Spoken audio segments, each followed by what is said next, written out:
larangan merugikan orang lain. Di Indonesia, kita sering menyaksikan orang-orang yang bekerja untuk mencari penghasilan atau melakukan kegiatan untuk memenuhi kebutuhannya sambil merampas atau merugikan atau menyakiti orang lain. Hal ini dilakukan oleh orang-orang dari berbagai strata sosial, mulai dari pejabat tinggi sampai dengan masyarakat awam yang di bawah. Misalnya, banyak pedagang di pasar menata barang dagangannya melampaui batas kios atau tokonya, sehingga menjorok ke jalanan dan merampas hak pembelanja. Pengendara mobil memarkir kendaraannya di trotoar, sehingga menghalangi dan membahayakan pejalan kaki. Petugas administrasi suka mempersulit proses perizinan atau dokumen, agar masyarakat bersedia memberi uang sogokan jika mereka menginginkan proses yang lebih cepat. Pejabat tinggi dikawal oleh petugas yang menyuruh pengendara umum untuk berhenti atau agar memberi mereka kelancaran untuk berhenti atau menyisih ke kiri, ke kanan agar bisa memberi mereka kelancaran perjalanan tanpa mempedulikan kepentingan pengendara lainnya. Pejabat memotong dana yang dialokasikan untuk lembaga atau perorangan. Tindakan mereka bertentangan dengan prinsip universal bahwa setiap orang layak menerima hak mereka dalam kehidupan.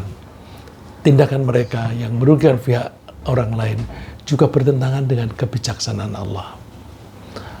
Allah bersabda, dikutip oleh Nabi Muhammad SAW sebagai berikut. Ya ibadi, inni haramtu dzulma ala nafsi wa ja'altuhu bainakum muharrama fala tadzalamu. Wahai hamba-hambaku, aku mengharamkan kezaliman pada diriku sendiri. Aku melarang diriku sendiri melakukan kezaliman, dan aku menjadikan kezaliman itu haram untuk kalian. Maka kalian jangan saling menzalimi. Allah memberikan kita beberapa contoh perbuatan yang merugikan orang lain yang tidak boleh dilakukan oleh siapapun, karena hal itu merupakan perbuatan zalim kepada orang lain. Misalnya, Allah melarang kita memakan atau mengambil makanan atau harta orang lain secara salah atau secara tidak sah. Mengambil harta orang lain yang diperbolehkan hanyalah dengan cara perdagangan yang di situ ada unsur mengambil untung, asal penjual maupun pembelinya sama-sama merasa rela.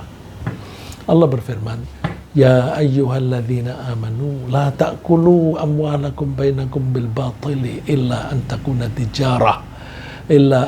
tijaratan an taradhim minkum.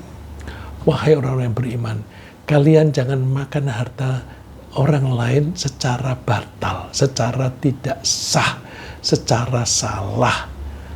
Tapi yang diperbolehkan kalian melakukan perdagangan yang di antara penjual dan pembeli itu saling ridho. Termasuk makan harta orang lain dengan cara yang salah adalah merebut hak untuk memenangkan proyek dengan cara memberi sogokan kepada pengambil keputusan, sehingga pihak yang semestinya memperoleh hak untuk memperoleh keuntungan darinya menjadi kehilangan haknya. Ini berarti bahwa pemberi sogokan telah merebut rezeki orang lain dan dia merugikannya. Allah berfirman, وَلَا تَأْكُلُوا أَمْوَالَكُمْ بَيْنَكُمْ بِالْبَاطِلِ وَتُدْلُوا بِهَا إِلَى الْحُكَّامِ لِتَأْكُلُوا فَرِيقًا مِنْ أَمْوَالِ النَّاسِ بِالْإِثْمِ وَأَنْتُمْ تَعْلَمُونَ. Jangan kalian makan harta orang lain dengan cara yang salah, dengan cara yang tidak sah. Kalian menyodorkan harta sogokan kepada para pengambil keputusan agar kalian itu bisa mengambil sebagian dari harta orang lain dengan cara berdosa, padahal kalian mengetahuinya. Merebut atau merugikan orang lain yang banyak sekali dilakukan oleh anggota masyarakat kita antara lain adalah menguasai dan mengambil harta warisan yang seharusnya dialokasikan untuk anak yatim. Hal ini seringkali dilakukan justru oleh ibu atau kakak kandung dari anak yatim. Innal ladzina ya'kuluna amwalal yatama dzulman innama ya'kuluna fi butunihim nara wa sayaslawna sa'ira. Sesungguhnya orang-orang yang makan harta anak yatim dengan cara zalim, mereka hakikatnya adalah makan api, mereka masukkan ke dalam perut mereka. Mereka kelak akan masuk ke neraka sa'ir. Tindakan merugikan orang lain sering juga dilakukan oleh para penjual barang yang mengurangi timbangan, atau oleh para pengusaha konstruksi yang mengurangi mutu bangunan. Allah melarang itu. Allah menganjurkan kita untuk memenuhi timbangan, memenuhi mutu yang sudah disepakati. Fa'uful kaila wal mizan wa la tabkhasun nasa asya'ahum wa la tufsidu fil ardi ba'da islahiha. Penuhilah takaran dan timbangan. Jangan kamu mengurangi apapun dari orang lain. Dan jangan kalian itu membuat kerusakan di muka bumi setelah tatanan itu sudah dibuat baik. Allah juga melarang kita merugikan orang lain dengan cara menunda-nunda pembayaran hutang jika kita sebenarnya sudah mempunyai kemampuan untuk membayarnya. Orang yang menunda-nunda pembayaran hutang akan menanggung dosa yang bertambah terus setiap hari sampai dia membayarnya. Tentu dosanya menjadi lebih besar lagi jika dia malah tidak mau membayarnya. Rasulullah bersabda, "Matlul ghani dhulmun, fa idza utbi'a ahadukum 'ala maliyin falyatba'."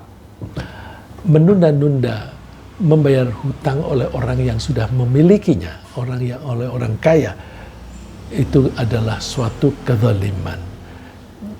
Bila ada seseorang yang hutangnya itu dialihkan pada orang lain, silahkan alihkan.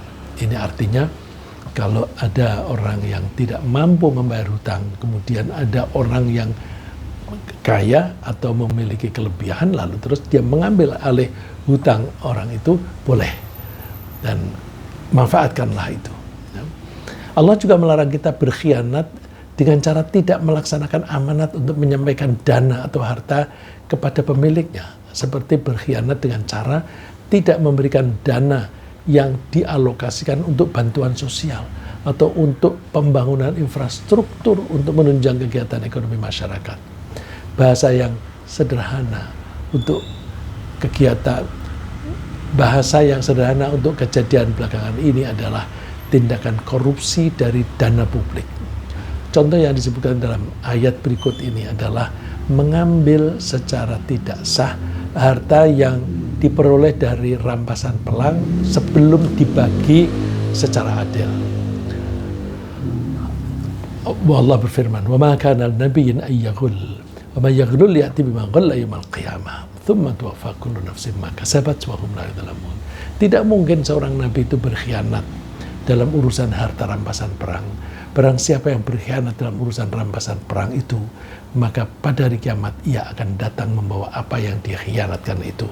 Kemudian tiap-tiap diri akan diberi pembalasan tentang apa yang ia kerjakan dengan pembalasan yang setimpal, sedangkan mereka tidak akan dianiaya. Allah juga melarang siapapun mengambil atau menguasai tanah orang lain secara tidak sah sambil mengancam akan membenamkan ke dalam bumi. Rasulullah SAW bersabda, "Man akhadha syai'an minal ardi bighairi haqqihi khusifa bihi yaumal qiyamah ila sab'i ardin." Siapa yang mengambil suatu apapun dari tanah orang lain tanpa prosedur yang benar, maka orang itu akan dibenamkan sampai 7 lapis bumi di hari kiamat. Karena orang yang telah merugikan atau menyakiti orang lain itu akan mendapatkan balasan di akhirat, dan Allah tidak akan mengampuninya sebelum dia meminta maaf kepada orang yang dirugikan. Rasulullah SAW berpesan bahwa siapapun yang pernah merugikan atau menyakiti orang lain agar segera minta maaf kepada yang bersangkutan sebelum dia meninggal dunia. Man kanat indahu madlamatun li akhihi min 'irdihi aw min syai'in falyatahallalhu minhul yaum qabla alla yakuna dinarun wala dirham. Siapapun di antara kalian itu yang pernah melakukan kezaliman kepada orang lain, kepada saudaranya misalnya, dalam hal apapun, dalam hal harta atau yang lain, maka hendaklah dia minta dihalalkan kepada orang yang bersangkutan sekarang, selama masih hidup di dunia, sebelum nanti di akhirat dinar, mata uang apapun, dolar, rupiah tidak akan berlaku. Dan memang tidak ada. Kalau tidak ada harta untuk menebus, caranya bagaimana? In kana lahu amalun salihun ukhidha minhu biqadri madhlamatihi wa illam yakun lahu hasanatun ukhidha min sayyiati sahibihi.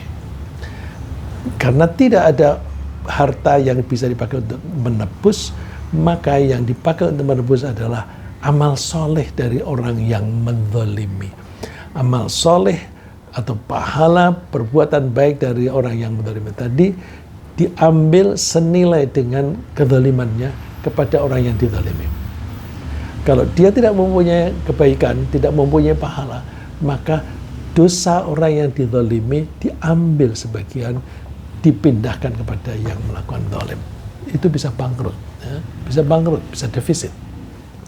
Rasulullah SAW juga memperingatkan agar kita tidak pernah merugikan atau menyakiti orang lain. Karena doa buruk oleh orang yang dirugikan itu kemungkinan besar akan dikabulkan oleh Allah. Rasulullah SAW berwanti-wanti, ittaqu da'watal madhlum fa innahu tuhmalu 'alal ghamam. Hati-hatilah terhadap doa orang yang dizalimi, terhadap doa yang kamu zalimi. Karena doa orang yang dizalimi itu ibaratnya, ilustrasinya bagaikan dibawa oleh awan untuk disampaikan kepada Allah. Nah, yaqulullah wa izzati wa jalali la ansurannaka walau ba'dahin. Ketika orang itu berdoa dan itu sampai kepada Allah, maka Allah akan mengatakan, aku akan menolong kamu meskipun menunggu waktu. Ringkasnya, apa yang kita bahas pagi ini adalah bahwa Allah tidak akan pernah zalim dan melarang hambanya berbuat zalim. Allah melarang kita memakan harta orang lain, melarang kita menguasai warisan orang lain, melarang kita mengurangi timbangan, melarang kita melakukan korupsi, dan melarang kita menguasai tanah orang lain. Doa buruk oleh orang yang dizalimi kemungkinan besar akan dikabulkan oleh Allah. Dosa kezaliman tidak akan diampuni sebelum dimaafkan oleh orang yang dizalimi. Semoga Allah menjauhkan kita dari perbuatan yang merugikan orang lain. Amin.